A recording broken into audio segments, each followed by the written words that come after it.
Bylo to o prsa. Podcast pro všechny, se kterými se život nemazlil a nemazlí. Podcast pro všechny, kterým jejich zdraví není jedno. Podcast s odborníky na témata, jako jsou rakovina prsu, zdravý životní styl, péče o tělo a duši jako celek. Užijte si dnešní rozhovor, ať v sedu, v chůzi, v běhu, při vaření, při praní, anebo jen tak při nic nedělání. Krásný den, milí hosté. Já jsem moc ráda, že na v dnešním rozhovoru mohu přivítat vážnou hostku, a to Janu Šiškovou, která na svém Instagramu sdílí svůj příběh a sdílí ho velmi autenticky a velmi vtipně. Její status si mě vždycky pobaví, i když často se zatím skrývá hloubka.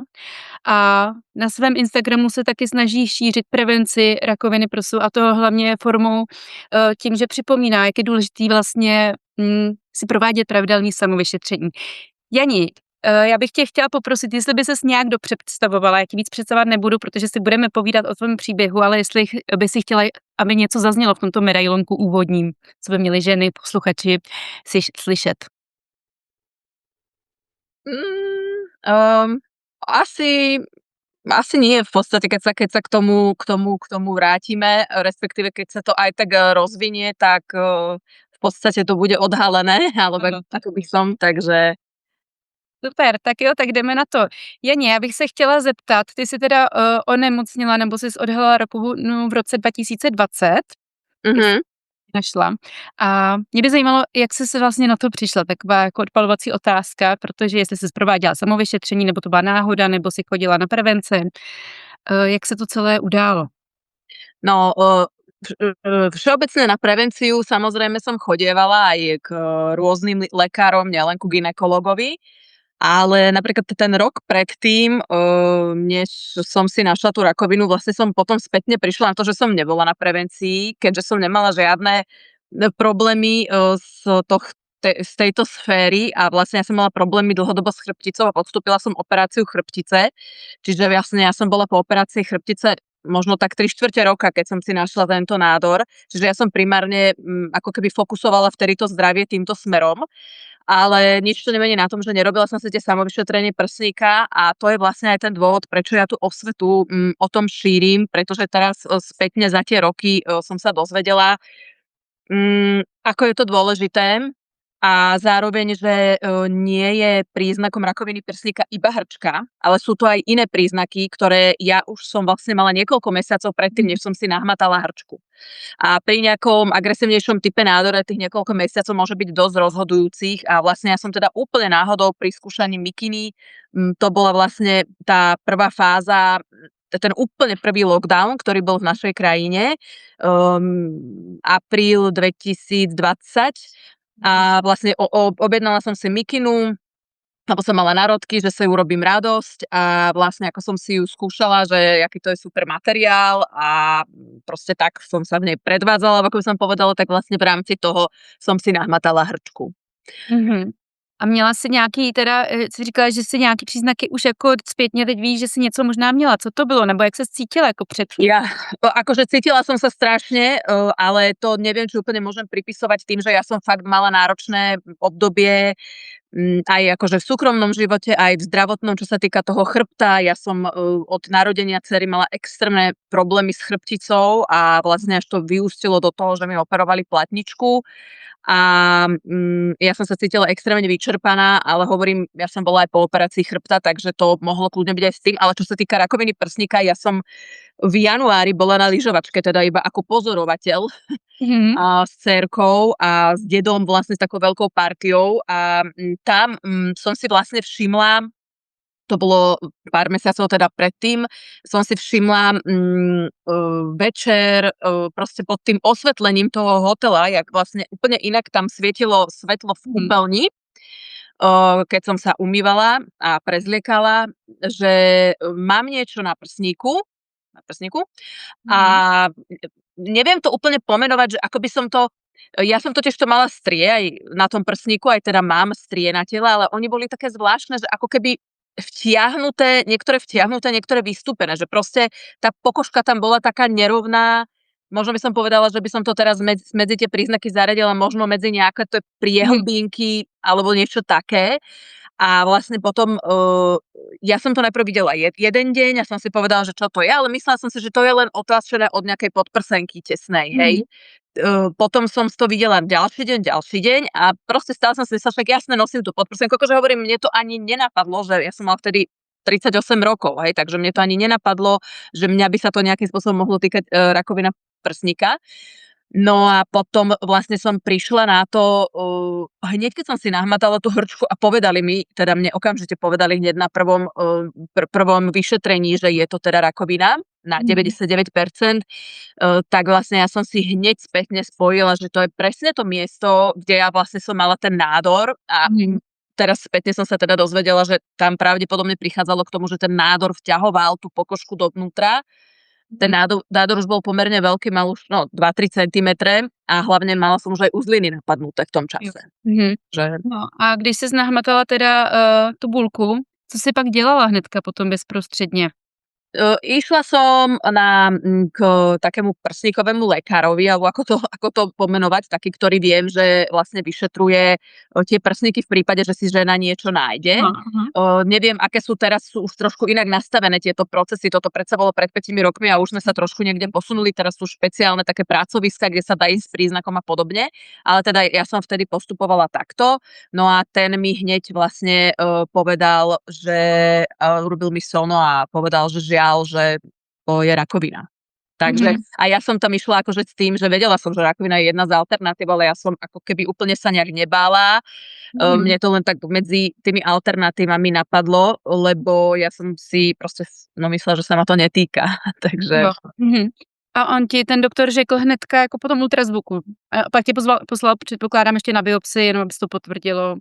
No jasno, tam bol taký iný postup, asi neviem, či úplne bežný už v dnešnej dobe, ale ja som najprv podstúpila operáciu, až potom sa tam vlastne počas operácie sa urobila taká rýchla histológia, ktorá potvrdila, že to je zhubné a až potom následne sa čakalo na takú ako keby podrobnú detailnú histológiu a s tým som až išla s tými ako keby výsledkami do onkoústavu sa liečiť následne. Takže si to takže ty jsi šla k lékaři, hned si šla na operaci, jestli předpokládám? Áno. Kdy ti odebrali teda jenom ten nádor? Áno, iba ten nádor. A ty jsi měla chycené uzliny. Áno, uzliny, myslím, že 8 uzlín a z toho 6 mi potom vyšlo pozitívnych. A teď ti zkontrolovali, odebrali jakoby v průběhu té první operace? Áno, áno. Jak ses pak cítila po té operaci? Pak si teda tě čekala nějaká léčba, nebo si už jako řekli ti něco, co se bude dít, nebo... Áno, lebo ja som hneď vlastne sa čakala na tú histológiu, v podstate až z tej podrobnej histológie, ktorá cca, neviem, možno 10 dní trvalo, kým to došlo, sa na 100% vedelo, ale teda už počas tej operácie bolo na 99,9% jasné, že to je zhubné. A vlastne, ale mne to ešte stále ako keby tak nedochádzalo. Mne vlastne, on keď mi už vtedy povedal pri tom sone, že je to rakovina, tak mňa tak vyplo, ako keby som tak odstúpila od seba, neviem, ako keby sa disociovala a vlastne spravila som sa, ako keby sa nič nestalo, nič som necítila ani tak, až dokým vlastne mi nedošli tie výsledky a vlastne tam som si neprečítala, že sa to šírilo do tých uzlín. Vtedy ja som sa ako keby prvýkrát zosypala, lebo som si uvedomila, že jednak je to potvrdené a jednak, keď som si predstavila ako taký úplne, že polopate, že keď niečo, čo mám mať v prsníku, mám už v uzlinách pod pazuchou 20 cm odtiaľ, že to už asi nebude úplne fajn. No a potom vlastne hneď s tými výsledkami som išla k onkologičke, ktorá mi v podstate hneď nastavila liečbu, čiže ja som už na 3. týždeň od operácie mala prvú chemoterapiu, ak si dobre pamätám. Takže ono to pomerne rýchlo išlo. Je možné, neviem, ako keby nepatrala som potom, že či tento taký kvázi režim, možno nie úplne bežný ten postup, akým to prebiehalo, či mal niečo spojené, lebo vtedy boli strašné tie covidové opatrenia. Hej, že podľa mňa napríklad na predoperačné vyšetrenia som nešla. To mi všetko robili priamo už pri tej hospitalizácii tak, hej, čiže možno tam sa aj tak pristupovalo k tomu, aby sa tá extrémna návštevnosť tých lekárov a rôznych vyšetrení nejak minimalizovala. Takže hovorím, teraz sú už tie postupy iné, pokiaľ viem. Jo. A co chemoterapie? Jako měla si, v jakém režimu jsi chemoterapie měla, jak se je zvládala?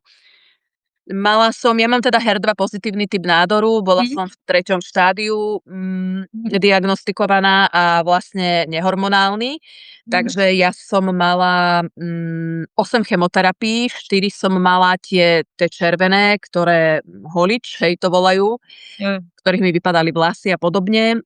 To bolo také, by som povedala, najagresívnejšie. Potom som mala nejaký iný typ chemoterapie, taký biely, alebo jak to mám povedať, mal byť menej agresívny, ale po nej mi zase bývalo strašne zle v zmysle fyzicky, že ja som mala takú veľkú príhodu po tej prvej chemoške, tak mi lekárka potom znížila trošku tú dávku, aby som to zvládla. Bolo mi strašné, chodila som na to každé 3 týždne. Prvý týždeň po chemoterapii som bola úplne nepoužiteľná, vôbec akože v žiadnom zmysle, ani ako človek, ani ako matka, ani ako nič. A druhý týždeň som sa tak ako keby spamätávala z toho prvého a tretí týždeň som sa ako kvázi cítila, že ako tak dobre, s tým, že som sa snažila ten posledný týždeň robiť všetko, preto sa nejako zazdrojovať v rámci tých možností, aby som zvládla tú ďalšiu chemošku. Potom som mala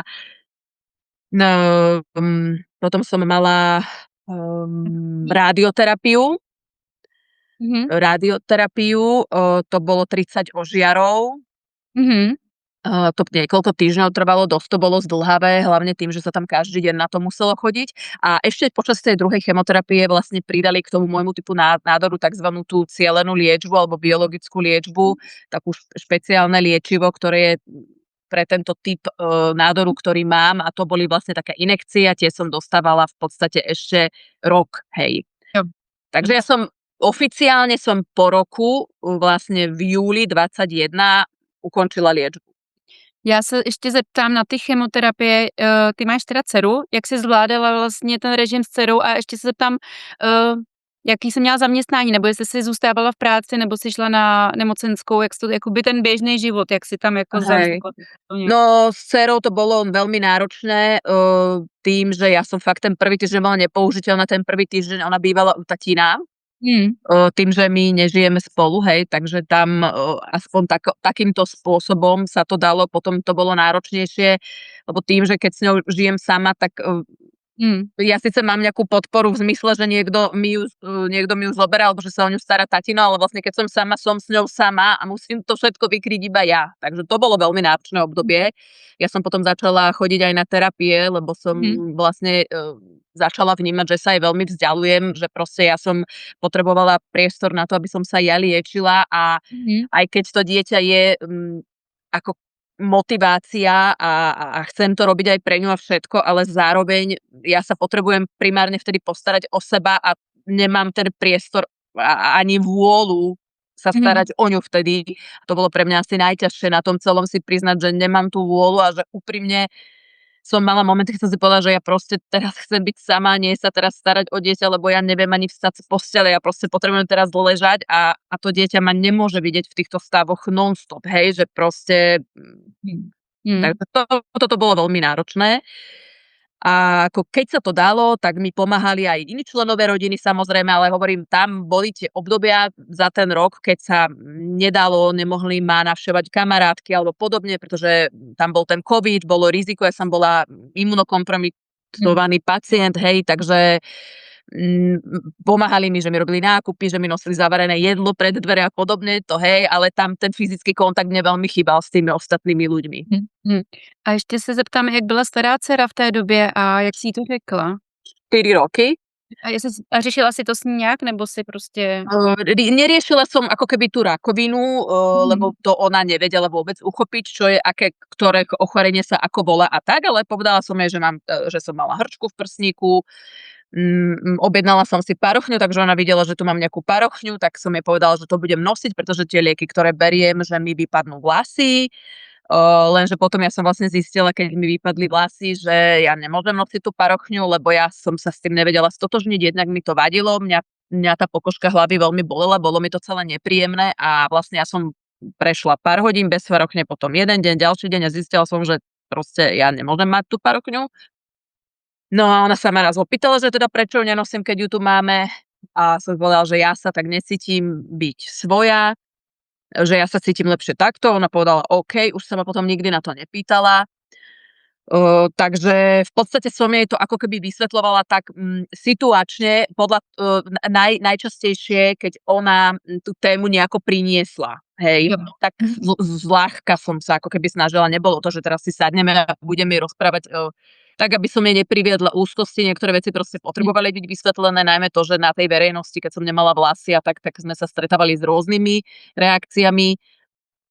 No a čo sa týka roboty, si sa ešte pýtala, tak tam ja som bola na PNK rok. Jo. Takže Jo. A ty jsi teda pak absolvovala radioterapii a pak ještě si dobíhala ta biologická léčba. áno, A pak si vlastně se jakože uzdravila. áno. Nebo většina onkologických pacientů, nebo já to tak mám, se těší prostě, až doběhne to kolečko a Áno, dostanou ten štempel remise a áno.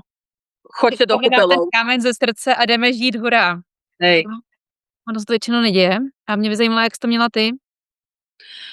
No ja som ako chcela to, ja som to tak poňala, ja som sa dostala vtedy do takého stavu, že ja musím teraz všetko, o čo som prišla, ten čas, ktorý ako keby mi bol zobraný aj s dcérou, aj tak ja som išla na dovolenku s dcérou, aj mamu som tam zobrala moju a proste bolo to strašne náročné fyzicky, lebo aj psychicky, hej, lebo proste ja som vôbec nebola v takom stave samozrejme, ale ja som vtedy mala takú strašnú chuť všetko žiť tu a teraz rýchlo, lebo som mala pocit, že neviem čo, dokedy, ako bude, ale ako v podstate ja som vedela, že keď som v treťom štádiu bola diagnostikovaná, že vlastne je tam vysoká šanca, že budem mať tú recidívu, ale ani mi nenapadlo, že by to mohlo byť tak skoro.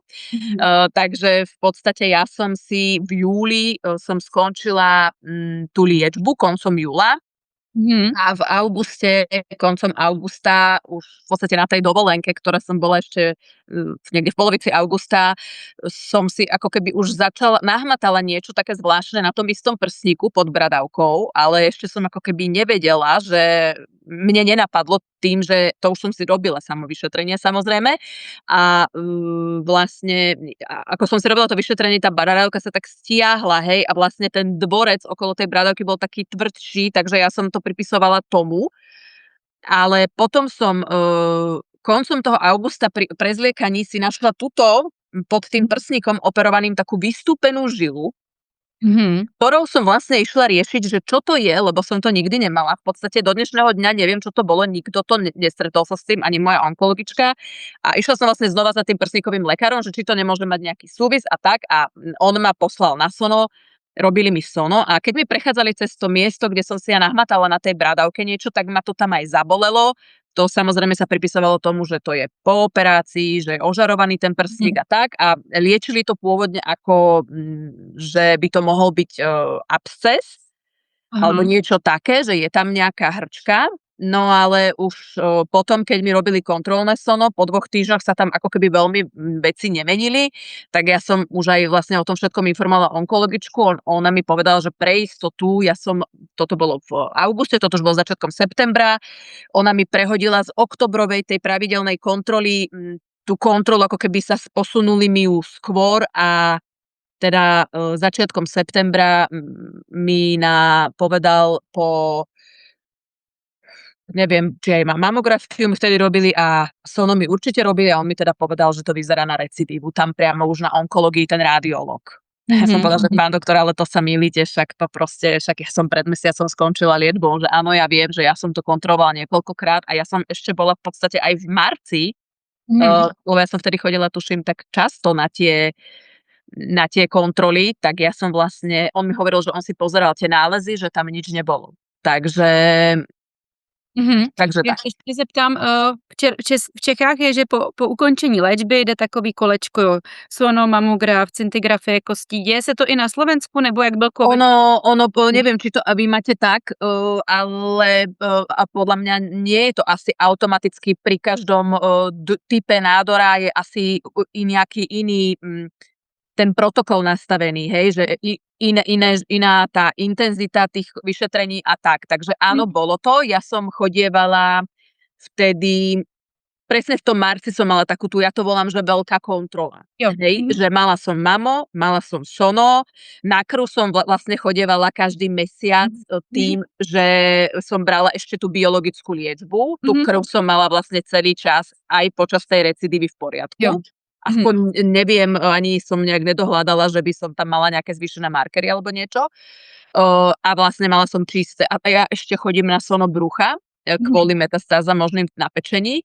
Takže vlastne ja som mala všetko v poriadku, takú tú veľkú kontrolu. A ďalšiu som mala mať, hovorím, až v tom oktobri. Jo. No a jaký to bylo, když ti řekli teda recidiva, co se pak začalo dít? Protože po vyléčení si myslím, že fakt každá pacientka, nebo prostě 95% má strach z toho návratu a vlastně se klepou, až to třeba přijde nebo nepřijde. To by to přišlo vlastně hodně rychle, takže se možná ani nestihla bát, ale o to větší šok to asi je. Tak co se ti honilo hlavou a jak to pak vypadalo, ta léčba? Akože hrozne, ja som to znášala horšie ako tú prvú diagnózu, asi by som povedala, lebo už to bolo to, že už som ako keby tušila, že aké peklo ma pravdepodobne čaká. Bola viac menej z toho v šoku aj tá moja onkologička a teraz vlastne myslím si aj na základe toho, aká liečba sa mi nastavala podobne, že moc ako keby sa nestretávala s tým, že tak skoro po ukončení tej pôvodnej liečby, lebo zjavne všetky tie úrovne tej liečby, ktoré som absolvovala, nezabrali a proste zostala rezistentná pravdepodobne tá rakovina. A išla som na mastektómiu, zobrali mi celý prsník. A to som v podstate aj ja tak ako keby nie, že si vyžiadala, ale povedala, dohodli sme sa na tom s doktorkou, že možno naozaj bolo vhodné sa ho zbaviť, keďže už druhýkrát nás sklamal. Ale ja som sa s ním pekne rozlúčila, o to pokoj, len teda už mi to prišlo také, že áno, že už akože je na čase asi ho dať celý preč. A potom mi nastavili takú liečbu, to je taký inovatívny liek, ktorý bol na základe žiadosti. Aj doktorka mi vtedy povedala, že výnimku mi na ňo musia dať, musí mi to odsúhlasiť poisťovňa. Ten liek je veľmi nákladný, jeden cyklus tej chemoterapie vlastne stojí okolo 5 000 eur. Takže povedala, že nevie určite, že či mi ho dajú a hlavne tam bolo ono, ako pôvodne bol ten liek určený pre metastatické pacientky, následne sa vlastne potom dával aj v tým časným štádiám a podobne, keď nefungovala liečba, čiže ono to bolo také, že no nebola tam tá istota, to bol pre mňa strašný stres vôbec, že ja teraz budem musieť nejak zbierky robiť a podobne, ale nakoniec sa teda stalo, že mi to schválili, no a tá liečba tej mojej indikácie, vlastne ako keby s tým môjim stavom, ktorý som vtedy mala, bola, že vlastne 14 cyklov tej chemoterapie, to sa dávalo tiež infúzne, ono to tak kratšie tieklo, čiže to bola aspoň trošku taká kvázi výhoda a vlastne tá inovatívnosť lieku spočívala v tom, že nemalo také silné tie vedľajšie účinky, nevypadali mi vlasy, tie sliznice neboli tak extrémne narušené, len teda vzhľadom k tomu, že v podstate som kontinuálne takmer bola 2 roky na onkologickej liečbe, tak ako ten môj organizmus bol absolútne vyčerpaný. Čiže ja som bola hotová, úplne psychicky a fyzicky hotová. Ja som sa strašne ako bála toho, že umriem, toho, čo bude ďalej, akože som si uvedomovala, že tá moja prognóza sa vlastne zhoršila tou včasnou recidívou, takže to bolo ako veľmi ťažké obdobie. A jak se s tím teda srovnala, nebo takhle, ty si prošla teda tu léčbu, operaci, chemoterapii, pak už teda skončila? To bylo všechno, co si absolvovala z léčby při té recidivě? No. A když se teda vyléčila vlastně podruhé, tak jak ses vlastně s tou situací celou vyrovnala? Jestli musela si třeba pak nastoupit na psychoterapie? Ja si myslím, že by každý měl teda, ale... Áno, ja som psychoterapie už hovorím, myslím, počas tej prvej liečby začala riešiť kvôli tej dcerke primárne a vlastne v tomto to bolo náročnejšie, pretože ona už bola staršia a už keď som mala recidívu, už sa ma aj pýtala, že či zomriem a teraz museli sme v podstate nejak vyriešiť to, aby ona vedela, že čo sa stane v prípade, keby som raz zomrela. že či sa jej život zmení, nezmení, aké sú náhradné plány, ako bude cca vyzerať ten život bezo mňa a podobne. Čiže to už boli také rozhovory proste iné ako so 4-ročným dieťaťom, hej, a hlavne keď už ona tie otázky pokladala. A prepáč, čo bola tá pôvodná otázka, že Jak se s tím srovnala vlastně? ja som nesrovnala. To som si nesrovnala, podľa mňa. Ja som sa s tým dodnes nesrovnala. Ja sa cítim ukrivdená, že som mala rakovinu. Akože ja to neberiem ako nejaký Dar. Počula som aj to. Každý samozrejme, toto je moje subjektívne prežívanie, každý to môže mať inak, ale neviem, či som sa s tým zrovnala. Ja som ako keby nemala na výber, hej, že ja som mohla buď opustiť tú liečbu a zomrieť, hej, čo som párkrát aj na to myslela, ak mám byť úprimná, lebo povedala som si po tej 5. chemoterapii ešte počas tej prvej liečby, že ja to už nezvládnem, že ja na to kašlem, že proste to sa nedá, že ja už nezvládnem žiadnu ďalšiu chemoterapiu. Potom som ich ešte mala 17, takže asi takými malými krokmi človek toho zvládne viac, ako si myslí. Ale bolo to ťažké a hlavne to, že ja si pamätám ten rozdiel, že po prvej liečbe ja som naozaj vedela niekde na pozadí v hlave mi behali myšlienky, že áno, recidíva je možná, ale tým, že som to hneď zažila, tak ja som po tej druhej liečbe vôbec nemala taký ten pocit úľavy, že skončila som liečbu a idem to osláviť, ale práve naopak. Ja som bola strašne úzkostná, pretože všetko, akože ja som mala potom veľké problémy, bolesti hlavy, točenie, pocity na odpadnutie, čiže my sme potom v nejakom momente aj riešili, že či nemám na mozgu niečo, takže sme robilo sa MR mozgu, potom o ďalšie pár mesiacov sa robilo mi zase MR prsníka, pretože som mala nejaký nález na tom zdravom prsníku, čo sa zase teda nepotvrdilo, hej, len to je tak neskutočné psychické vypätie, že proste to nedokáže človek normálne fungovať. Medzi tým som už sa musela vrátiť do práce, pretože som nestihla do nášho systému priviesť dosť peňazí medzi tými 2 diagnózami a dosť odpracovať, takže ja som mala nárok len toľko PN-ky v tom druhom kole, koľko som odpracovala medzi tými 2 diagnózami, hej. Takže vlastne ja som sa v polovici liečby musela vrátiť do práce s tým, že ja som najprv robila na čiastočný, najprv 4 hodiny som chodila na chemošky, potom som robila 5, 6, 7, až vlastne po nejakom možno roku aj niečo som sa vrátila na plný úväzok. No a jaký máš teda jako strategie toho, jak to vlastně zvládat? Aby si nebyla pořád v těch úzkostech, aby si vlastně mohla ten život žít tak nějak jako s lehkostí v uvozovkách, protože samozřejmě pořád tam máme ten strach, že recidiva může kdykoliv přijít, ale každý máme nějaký strategie, jak to zvládnout, aby jsme se z toho nezbláznili, tak jestli by si prozradila si něco. Hej, no, prvá stratégia, čo si myslím, že každý, kto to má diagnostiku, ale nie každý, ja si myslím, že nie, kto to má diagnostiku, ja si myslím, že každý človek by mal trošku občas chodiť k terapeutovi, lebo vždy, keď sa ktokoľvek, kto sa stretáva s nejakými inými ľuďmi a má interakcie s ľuďmi, to potrebuje. Ano. A podľa mňa fakt z času na čas si to tam treba ísť tak čeknúť. Ale určite terapie mi neskutočne pomohli. A ja som sa vlastne v určitom momente stala aj psychiatrickou pacientkou a ja vlastne beriem antidepresíva, pretože ja som po tej recidíve mala také náročné obdobie, aj iné veci sa v živote samozrejme diali, ono to je na tom v podstate také ešte, čo si človek možno neuvedomuje, že ja neriešim len túto chorobu. Ja riešim iné súkromné veci, iné pracovné veci, iné veci v rodine, iné záťaže psychické, čiže ten život sa deje ďalej, aj keď je tá rakovina a vlastne ja som vôbec nebola funkčná, hej, v nejaké obdobie, takže ja v podstate som brala antidepresíva, chodila som naďalej na terapie, potom som chcela vysadiť antidepresíva, ale zase prišli životné situácie, ktoré mi proste odporúčila aj psychologička, aj psychiatrička, že nie, že ešte si to trošku mám podržať.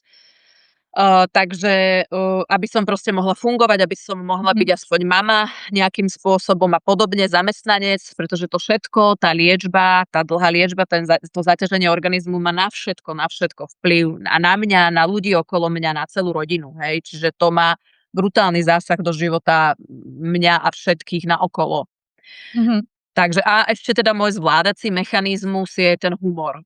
To ja proste mne tie situácie prídu tak absurdné, ktoré sa dejú, že vlastne mne napadajú v hlave tie vtipy, alebo neviem, jak to mám pomenovať, niekedy aj vizuálne, že k memečku si to viem k nejakému spojiť.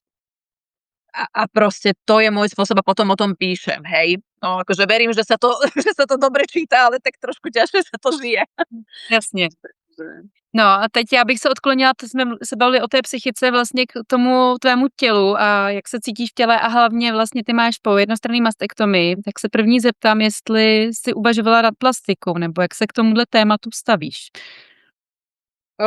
Primárne určite som nad tým uvažovala. Ani nie, že uvažovala, ja som vtedy vôbec neriešila, že či budem alebo nebudem mať rekonštrukciu. Mne to tak bolo dané, že ako automatiku. Mi povedali, toto skončíš liečbu a poisťovňa ti preplatia, že OK, že môžem si dať urobiť rekonštrukciu. Čiže ja som to tak brala, že vedela som, že toto tam je a že ako keby taký je plán, že taký ako keby som si povedala normálny postup. No. Ale ja som v podstate prišla na to, že neviem, ako to správne pomenovať, že mne ten prsník nechýba. Mhm. Že ja sa cítim aj ženská, aj príťažlivá, aj neviem jaká, že to je v mojej hlave viac ako v mojom tele. Mhm. To samozrejme bola veľmi dlhá cesta, ktorá už začala niekedy pred diagnózou rakoviny, ale toto akože samozrejme veľmi ovplyvnilo celé toto moje vnímanie, pretože ja som mala vždy veľké prsia, ja som aj trošku plnšia vždy bola, čiže naozaj som mala väčšie prsia, mala som dlhé vlasy, ja som všetku, o celú túto moju vlastne vonkajšiu identitu prišla a vlastne musela som sa naučiť ako keby upustiť od týchto vonkajších znakov a musela som ako keby zistiť, že kto ja som teda, kto ja som, keď som sa na seba pozrela bez tváre, bez obočia, bez myhálnic, že toto predsa nie som ja a zelená po chemoterapii. Takže mne pomohlo ako keby tak znútra von, ako keby objaviť tú svoju krásu a tú svoju ženskosť. Takže pre mňa už toto vôbec nie je proste možnosť, že ja by som riešila nejakú rekonštrukciu. Samozrejme, absolútne chápem, keď to niekto robí, keď to niekto chce, určite každý to má inak, toto je len moje subjektívne, to nechcem hodnotiť, to len hovorím o tom, jak to mám ja, jak to ja prežívam. No.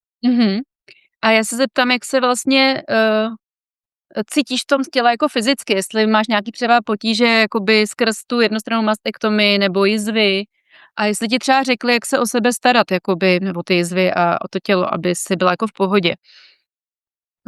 No, ja mám trošku taký jemný, ja som mala aj taký dosť aktívny lymfedém tej ruky, kde mi brali uzliny. Teraz mám stále taký ako keby jemný lymfedém, ktorý sa mi občas zhoršuje od počasia, to možno závisí od nejakej fyzickej aktivity.